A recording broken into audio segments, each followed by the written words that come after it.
राजन, मैं आपसे विवाह करूंगी, किंतु मेरी दो शर्तें हैं। पहली ये कि मैं कभी नग्न अवस्था में आपको ना देखूं, और दूसरी ये कि मेरे दो प्रिय मेमने सदैव मेरी आंखों के सामने रहें। यदि इन शर्तों का उल्लंघन हुआ तो मुझे स्वर्ग लौटना होगा। उर्वशी के ये शब्द राजा पुरुरवा को भाले की तरह चुभे, पर प्रेम के भंवरजाल में फंसे राजा ने अप्सरा उर्वशी के हर शर्तों को स्वीकार कर लिया। दोस्तों, प्रेम एक ऐसा रहस्य है जो युगों युगों से मानव हृदय को आंदोलित करता आया है। कभी यह आत्मा को स्वर्ग की ऊंचाइयों तक ले जाता है, तो कभी वियोग की गहरी खाई में छोड़ देता है। भारतीय पौराणिक कथाओं में एक प्रेम कथा ऐसी भी है, जिसमें प्रेम का सौंदर्य और उसका त्रासद अंत दोनों ही एक साथ समाहित हैं। यह कथा है महान चंद्रवंशी राजा पुरुरवा और दिव्य अप्सरा उर्वशी की। यह केवल दो हृदयों के मिलन की गाथा नहीं, बल्कि दो लोकों के टकराव, नश्वर और अमर प्रेम के संघर्ष और त्याग की अमर कहानी है। दोस्तों, एक बार आपका फिर स्वागत है आपके अपने चैनल हिंदू हार्मनी पर, जहां हम भारतीय संस्कृति, धर्म और पौराणिक गाथाओं के गूढ़ रहस्यों को समझने की कोशिश करते हैं। तो आइए चलते हैं इस दिव्य प्रेम और वियोग की रहस्यमयी यात्रा में, जो युगों युगों तक प्रेम की परिभाषा को नया रूप देती रहेगी।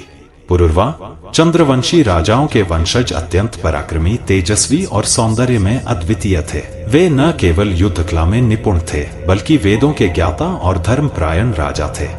उधर उर्वशी ऋषि नारायण की जांघ से निकली और देवताओं के राजा तथा स्वर्ग के शासक इंद्र के दरबार में सबसे सुंदर अप्सराओं में से एक थी, जिनकी सुंदरता और नृत्य से पूरा इंद्रलोक मोहित था। एक बार वह तथा उसकी सखी अन्य अप्सरा चित्रलेखा दोनों भूलोक पर भ्रमण के लिए गईं। वहां एक असुर की उन पर दृष्टि जा पड़ी और उसने उनका अपहरण कर लिया। वह उन्हें एक रथ में लिए चला जा रहा था और वे जोर जोर से विलाप कर रही थी। तभी भूलोक के एक राजा पुरुरवा ने उनका चीत्कार सुन लिया। पुरुरवा सिंह के समान निर्भीक था। उसने बिना किसी हिचकिचाहट के असुर पर आक्रमण कर दिया। अंततः उसने असुर को तलवार से काटकर मौत के घाट उतार दिया। उर्वशी साहस और पराक्रम से भरे राजा पुरुरवा के प्रेम में पड़ गए, किंतु इंद्र के आदेश के कारण उर्वशी को स्वर्गलोक लौटना पड़ा। इस क्षणिक मिलन ने दोनों को बेचैन कर दिया था। उर्वशी के वापस जाने के बाद राजा पुरुरवा उसके लिए बेचैन रहने लगा। पुरुरवा की समझ में नहीं आ रहा था कि वह क्या करे। विरह की आग में जलता पुरुरवा एक दिन अपने उद्यान में बैठा उर्वशी के संबंध में सोच रहा था कि अचानक उर्वशी उसके पीछे आ खड़ी हुई। उर्वशी ने पुरुरवा को पीछे से आलिंगन किया और दोनों परस्पर आलिंगन में बंध गए। ठीक उसी समय स्वर्गलोक से एक दूत आया और उसने उर्वशी को देवराज इंद्र का संदेश सुनाया। इंद्र ने उसे आज्ञा दी थी कि वह तत्काल स्वर्गलोक पहुंचकर एक विशेष नृत्य नाटिका में भाग ले। लाचार हो उर्वशी को स्वर्ग लौट जाना पड़ा। उस दिन स्वर्ग में देवताओं के बीच एक उत्सव का आयोजन हुआ। वहां उर्वशी और अन्य अप्सराएं नृत्य कर रही थी, किंतु उर्वशी का मन नृत्य नाटिका में नहीं लग रहा था। कामवासना से युक्त उर्वशी अनजाने में ही पुरुरवा को पुकार बैठी। इससे नृत्य नाटिका में व्यवधान उत्पन्न हो गया और इस व्यवधान से नाराज होकर नृत्य नाटिका के रचयिता भरत मुनि ने उर्वशी को शाप दे दिया, तुमने मेरी नाटिका में चित्त नहीं रमाया, अतः तुम भूलोक जाकर वहां पुरुरवा के साथ मनुष्य की भांति ही रहो। उर्वशी, जो स्वर्ग की अलौकिक दुनिया की अभ्यस्त थी, ऋषि के शाप से पृथ्वी पर आ गई। वहां उनकी दोबारा भेंट पुरुरवा से हुई। पुरुरवा ने उर्वशी से विवाह का प्रस्ताव रखा। उर्वशी भी पुरुरवा के तेज और प्रेम से प्रभावित थी, लेकिन उन्होंने एक शर्त रखी। राजन, मैं आपसे विवाह करूंगी, किंतु मेरी दो शर्तें हैं। पहली ये कि मैं कभी नग्न अवस्था में आपको ना देखूं, और दूसरी ये कि मेरे दो प्रिय मेमने सदैव मेरी आंखों के सामने रहें। यदि इन शर्तों का उल्लंघन हुआ तो मुझे स्वर्ग लौटना होगा। पुरुरवा प्रेम में इतने डूब चुके थे कि उन्होंने बिना सोचे समझे यह शर्त स्वीकार कर ली। पुरुरवा और उर्वशी का जीवन एक स्वप्न की भांति बीतने लगा। वे एक दूसरे में पूर्ण रूप से समाहित हो चुके थे। वर्षों तक उनका प्रेम स्वर्ग और पृथ्वी के मिलन का प्रतीक बना रहा। लेकिन इंद्रलोक में उर्वशी की अनुपस्थिति देवताओं को अखरने लगी। वे चाहते थे कि उर्वशी स्वर्ग लौट आए, इसलिए उन्होंने एक योजना बनाई। एक रात जब पुरुरवा और उर्वशी गहरी नींद में थे, देवराज इंद्र के गंधर्वों ने उर्वशी के प्रिय मेमनों को चुरा लिया। उनके मिमियाने की आवाज सुनकर उर्वशी घबराकर जाग गईं और मदद के लिए पुकारने लगी। राजा पुरुरवा, जो केवल एक वस्त्र पहने थे, तुरंत उनकी सहायता करने के लिए बाहर निकले। उसी क्षण बिजली चमकी और उर्वशी ने उन्हें नग्न अवस्था में देख लिया। उनकी शर्त भंग हो चुकी थी। शर्त टूटते ही उर्वशी का स्वर्ग लौटना निश्चित हो गया। पुरुरवा हताश थे।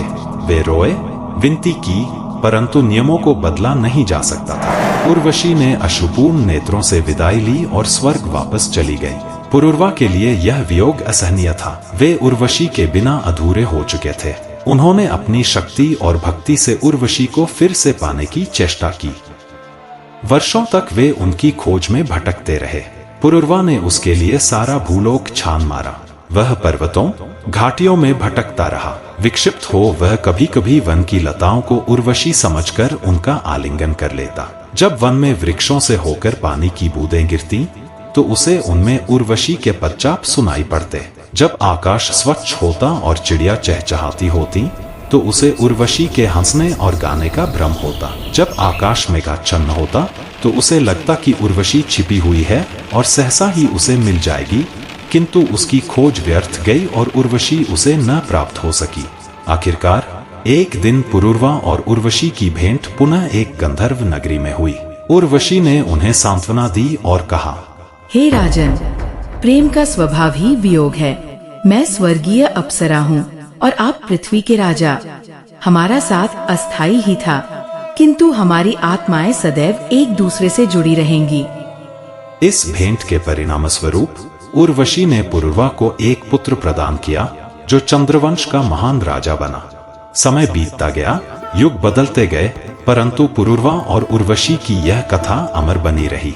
यह कथा हमें प्रेम की वास्तविकता से परिचित कराती है कि प्रेम में केवल मिलन ही नहीं, वियोग भी उसी का एक स्वरूप है। यह हमें सिखाती है कि प्रेम जब आत्मा की गहराइयों से उपजता है तो वह किसी एक जन्म या देह तक सीमित नहीं रहता। क्या प्रेम का वास्तविक स्वरूप साथ रहना है या वह आत्मा में सदा के लिए समाहित हो जाना? शायद जब कभी पूर्णिमा की रात में आकाश में कोई चमकता तारा दिखाई दे तो वह पुरुरवा की करुणा हो, और कोई मंद शीतल हवा आपके स्पर्श को छूकर गुजरे तो वह उर्वशी की स्मृति हो। प्रेम का यह गीत अनंत काल तक यूं ही गूंजता रहेगा। ऐसी ही अनूठी पौराणिक कथाओं, रहस्यों और आध्यात्मिक ज्ञान के लिए जुड़े रहे हिंदू हार्मनी से। अगर आपको यह कहानी पसंद आई हो तो चैनल को सब्सक्राइब करें, वीडियो को लाइक करें और अपने विचार कमेंट में साझा करें। मिलते हैं अगले वीडियो में एक और अनमोल कथा के साथ। हर हर महादेव।